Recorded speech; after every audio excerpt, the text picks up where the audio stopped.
রসুল সাল্লাল্লাহু আলাইহি সাল্লাম ঘুমাইতেছে, গাছের ছায়ার নিচে, তরবারিটা গাছে ঝুলানো। এক ইহুদি পাশ দিয়ে যাইতেছে, যাওয়ার সময় দেখে আল্লাহ রসুল সাল্লাল্লাহু আলাইহি সাল্লামের তরবারিটা গাছের মধ্যে। ইহুদি চিন্তা করলো, মুহাম্মদ সাল্লাল্লাহু আলাইহি সাল্লাম তাকে মারার জন্য কত ষড়যন্ত্র করি, পারি না, আজকে তার তরবারি দিয়ে তারে শেষ করুন। নাউজুবিল্লাহ পড়ুন। রসুল সাল্লাল্লাহু আলাইহি সাল্লামের তরবারিটা নামাইছে। নামানোর পর রসুল সাল্লাল্লাহু আলাইহি সাল্লাম শুয়ে আছে। এইভাবে নবীজির দেহ মোবারকের সামনেও দাঁড়াইছে, দুই পা দুদিকে করে তরবারিটা এইভাবে নিয়ে দাঁড়াইছে। নবীজি ঘুমাইতেছে, ডাক দিছে মুহাম্মদ।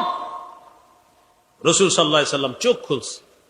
চোখ খোলার পর আমার আপনার কি অবস্থা হইতো? আপনার ঈমান কত মজবুত, স্বাভাবিকভাবে চোখ খুলছে, ইহুদির দিকে তাকায়া রইছে। ইহুদি দেখেই বুঝতে পারছে তার চোখে মুখে চেহারা শরীরের মধ্যে কোন ধরনের ভয়ের কোন লেশ মাত্র নাই।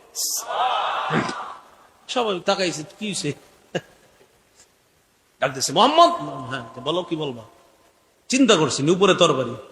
বলতেছে মাইয়ামনাউকা মিন্নি, তোমাকে কে বাঁচাবে?